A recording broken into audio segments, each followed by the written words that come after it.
Kita tuh duduk sendirian, temenung-menung sambil nangis. Ditanya oleh sahabat, ya Rasulullah, apa yang membuat engkau menangis?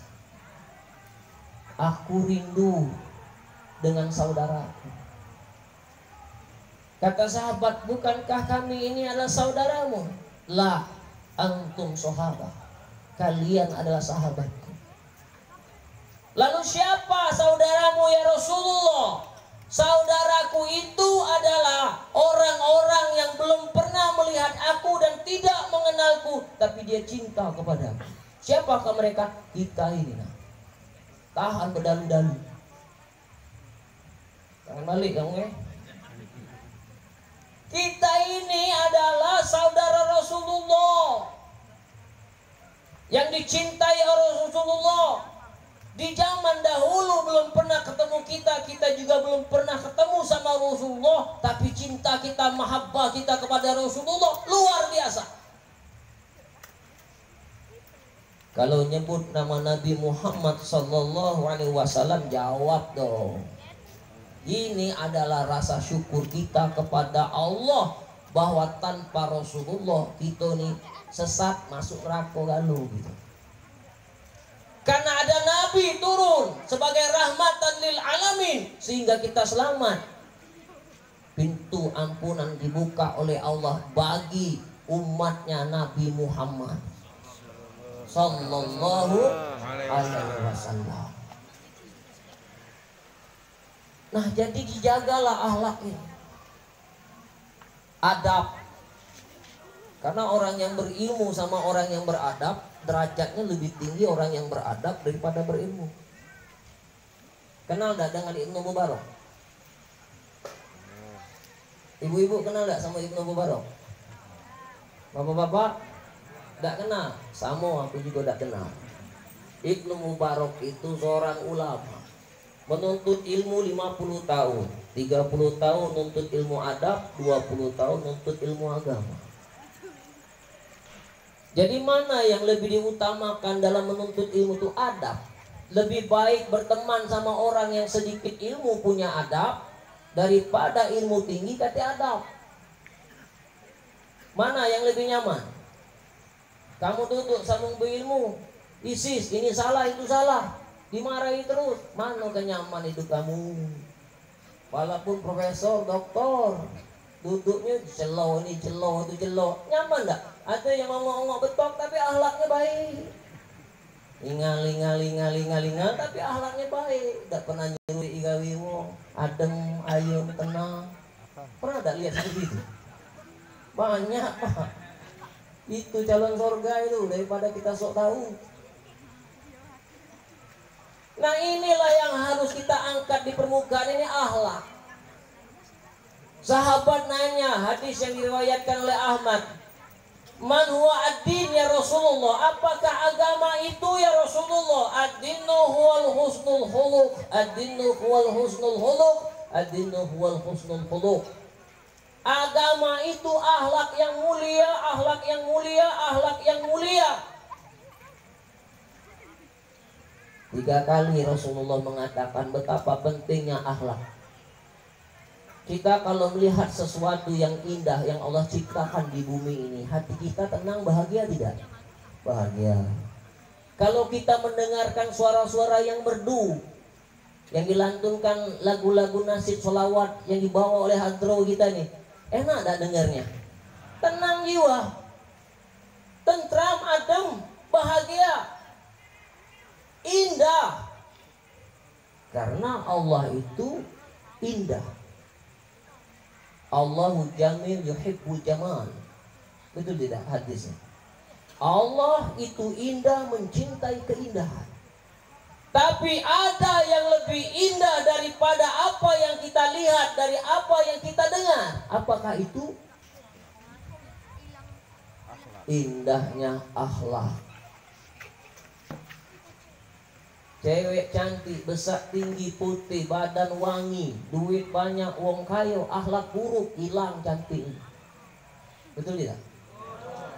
Besar, tinggi, belagak, kayo, bulo, rai cak wong Arab. Tapi perilaku cak setan, hilang ganteng. Jangan tersinggung Ada orang yang tidak punya tampang, hitam, kecil, pendek, rambut keriting, korengan, tapi akhlaknya mulia, sama wong tua patuh, sama ustadz juga patuh, nurut, itu lebih indah. Pernahkah Bapak Ibu melihat ada orang yang wajahnya tidak menarik tapi mengangenkan? Pernah ada yang kayak? Nah, itulah inner beauty. Ada keindahan, ada kecantikan di dalam hatinya yang tidak tampak secara zahir, tapi Allah tampakkan secara batin. Itulah kecantikan yang ada di dalam. Namanya inner beauty. Jadi yang cewek-cewek, tak usahlah kau sibuk beli bedak, beli lotion segala macam. Perbaiki baik akhlak. Kalau rai itu tak baca dirubah, lah bawaan lahir, menitem-hitem tulah. Jadi dia usahlah beli pemutih segala macam, pelet sana, pelet sini, gosok sana, gesek sini, amplas sana, amplas sini. Aman dasarnya hitam tetap hitam. Rai pote jempol hitam ketahuan. Itu apa? Maaf ayah bu, kalau ada kesamaan cerita mohon maaf. Tidak ada maksud untuk menyindir.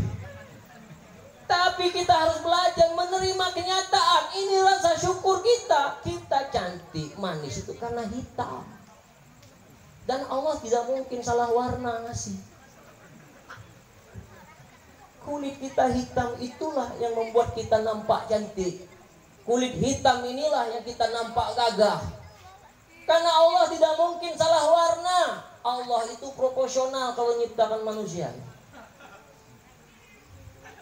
Ya, proporsional dan tidak mungkin salah. Yang hidung pesek nikmati, yang hidungnya lebar nikmati.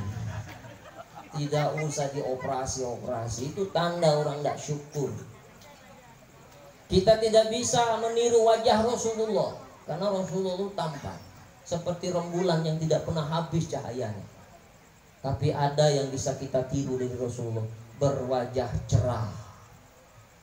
Rasul tidak pernah berjumpa dengan orang lain kecuali wajahnya cerah. Ada duit, kata duit, cerah wajah. Itu Rasul. Kalau gitu kan ketahuan.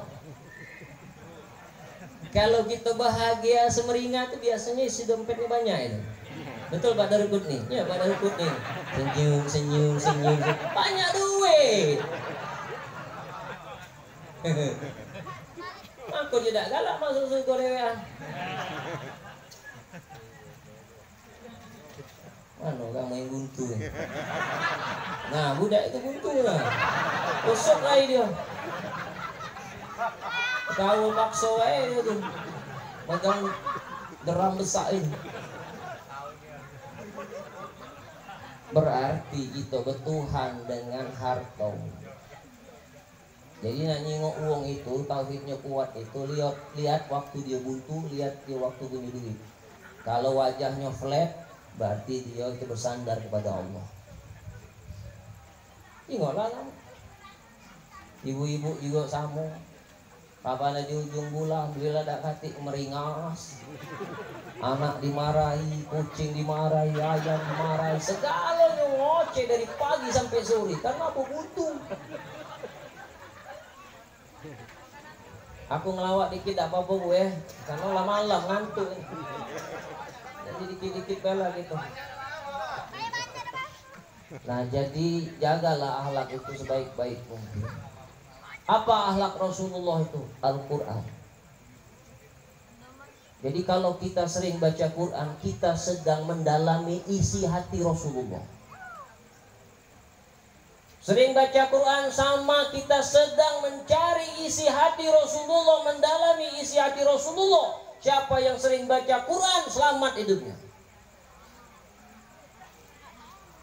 Kita yang kumpul di sini nanti di alam barzah diselamatkan oleh malaikat, diselamatkan oleh Allah, terbebas dari siksa kubur. Kenapa? Kita bahagia tidak jumpa sama Rasulullah. Kita bahagia memperingati kelahiran Rasulullah.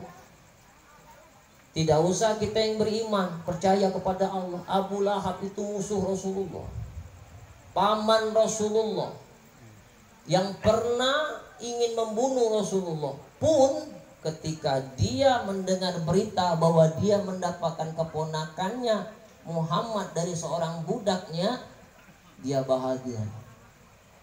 Wahai Abu Lahab, ada berita gembira, engkau mendapatkan keponakan yang bernama Muhammad.